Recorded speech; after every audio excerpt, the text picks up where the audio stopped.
Amawulire gannaku mu ggwanga ag'okufiibwako Munakatemba mukwano gw'abangi Anko Kato Lubwama abasinga obungi nga babadde bamuyita.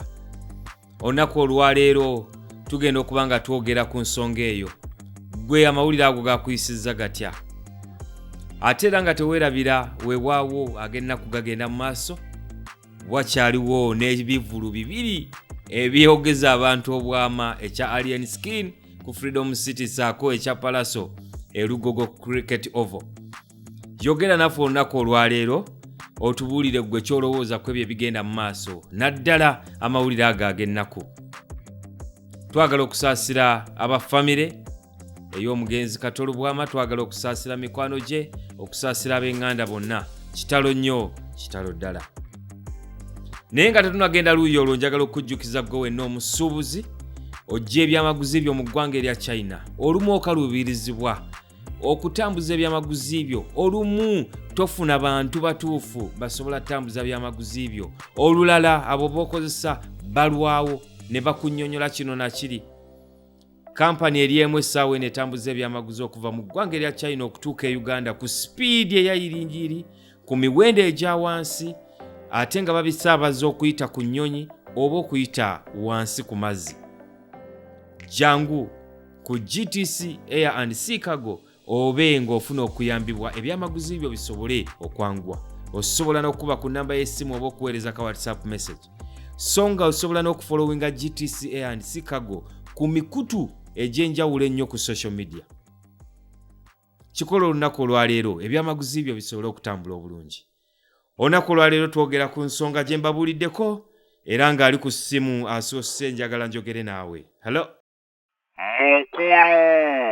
Wanjisebo. Ono Matalisi solido y'abakyala wano mu Ndeeba. Omuwagizi wa Manchester United egenda okutwala Champions League season ejja. Season ki sebo? Season ejja sebo. Okirinamu obuzibu. Oyagala ngambe nti Arsenal yegenda okukitwala. Gwe tolaba nti ekyo tekisoboka.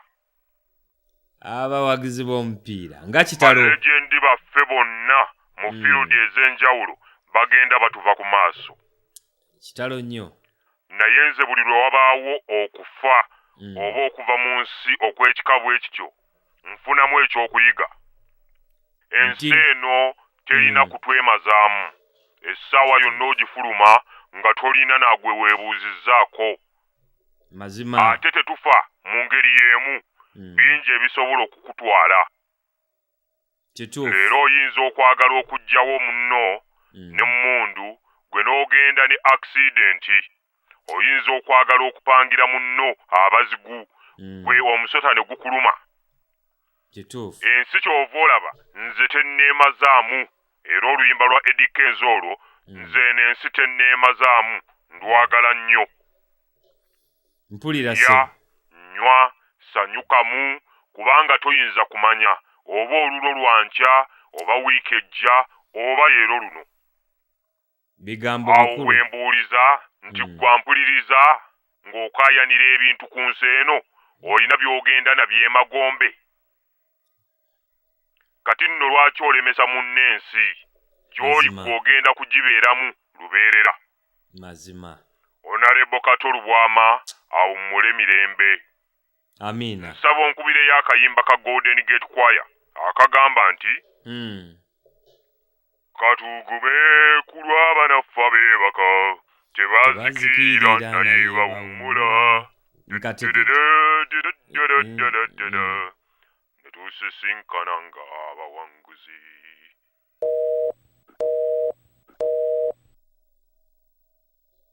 Yes, oyo solido mu Ndeeba.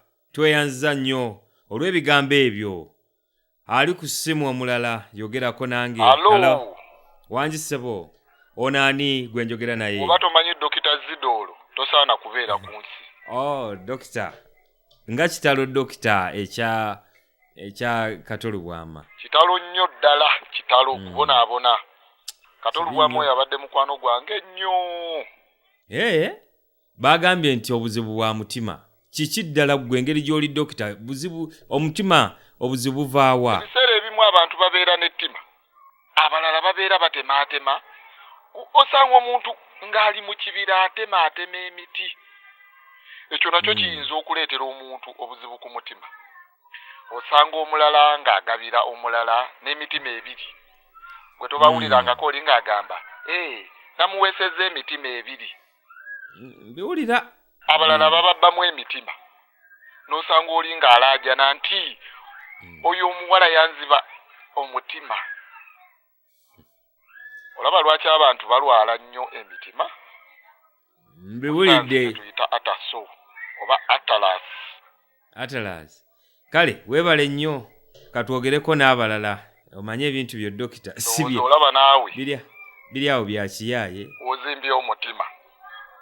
Eno oyinza okulwala fibroids ku nabaana.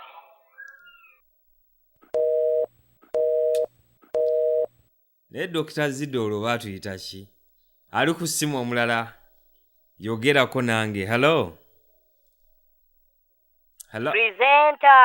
Oh, yes, wanji nyawo. Maama Joan omulimi w'amatooke n'ebijanjaalo wano Ezirobwe. Ku faamu y'amajanja.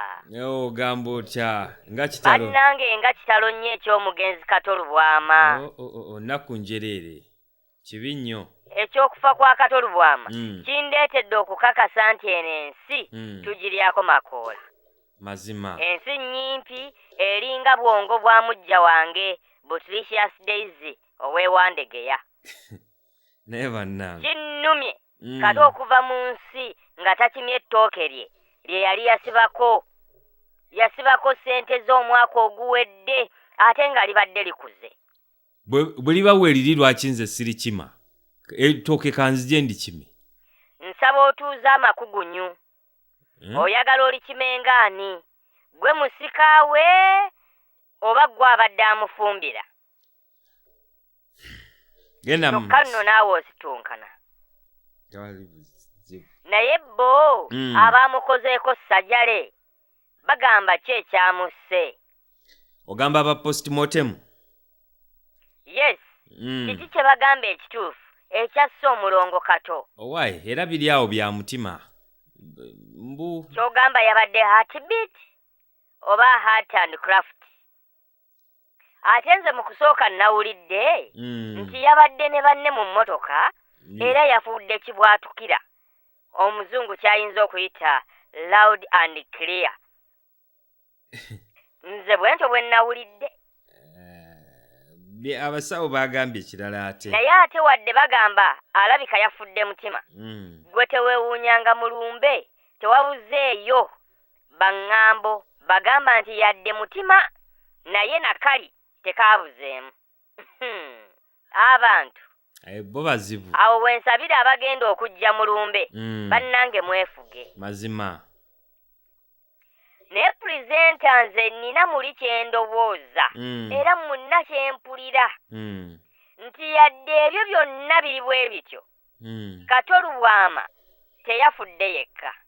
Wanji? Waliwo alina kye yamukoze. Iye bannange. Nsaba poliisi enoonyereze ku mujja wange Butlicious Daisy oweewandegeya alabika ye yamutuze. Bannange kati omukazi nga yatuuse ddi ku ddwaliro ate abasawo gye babadde. 7 ennaku zino omuntu asobola okuggyawo munne ng'akozesa wifi oba bluetooth. What? Naye leka naawe. Oyo omukazi mutemu mutujju nze mmutegeera asobola okukozesa ekintu kyonna ekiri free to air. Natta omugenzi. Era poliisi emuteekeko nnyo ba inspector, ba spectacles, ba analyst, ba journalist, abantu abanoonyereza, ba FBI, CIMF, FM, abantu abanoonyereza ennyo ku butujju, ba CID, CIA, banoonyereze ku mukyalo oyo. Ne mazima ddala nga ki ekireetera mujjawo okutta? Omukazi oyo ayagala nnyo eby'obugagga. Yali ayagala kutwala bya bugagga bya Kato Lubwama. Ne kati bya bugagga kibi golina byo. Enkofiira omugenzi Kato Lubwama gy'abadde ayambala. mujja wange Botricious Daisy ebadde emuleetera ensaalwa ngawulira ajagalako wangi asaana kukwata arrest law and order protection martial law bamukwate. naye nze ndowooza olimba basobola n'otandika okukwata abo bonna abamuwolereza. Pulezidenti oyinza obutawona arrest.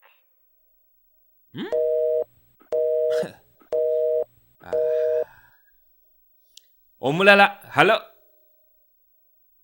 nze myasi omutunzi w'eddagala ly'ekifuba n'essenyiga wano Entebbe mu kitoro. era otandise bannange emyasi n'okubanga emyasi nga kitalo nnyo ekya Anko Kato Lubwama. kitalo nnyo bannange kubonaabona kwennyini. mazima nze ndi wano siteredde omutima gunkuba nyenna ŋŋenda ntuuyanirira. bannange oba kyekindiko omutwe gunnuma. kirabika nnaku ya mugenzi kunyolwa bulumi. nze ndowooza si nnaku ndabika ntiddemu. otidde okufa naawe namwandu w'omugenzi tebamunsookako. kirabika gwe mutima okunkuba. myasi ennaku nze ndaba zigenda kuba nnyingi nnyo nga tebannamuziika. awo ebisajja eby'omululu biyinza okwesooka namwandu. naye myasi tutuuseyo tutya eyo tuli naye nze ndowooza tuyite mu byangu. nsaba ompe ku nnamba ya namwandu w'omugenzi. naye ennamba ya namwandu w'omugenzi naye ennamba eyo nyinza ogyetaaga. myasi ennamba ya namwandu w'omugenzi ogyagaza ki mazima mu kiseera kino kyolaba oli mukambwe nnyo.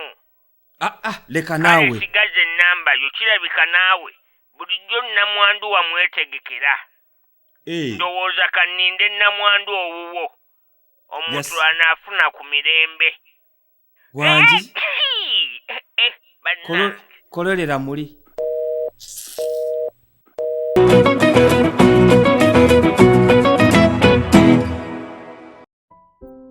Joining high school, it's easy to think of it as a building, a large classroom, a test, long hallways, aisles of books, a place where you're going to cover up your future. But when you get there, you realize you're not the only one. When you come to Light High School Seguku, it's people meeting people, learning from each other and growing together. It's not always about knowing exactly where you're headed. Sometimes it's about finding a way.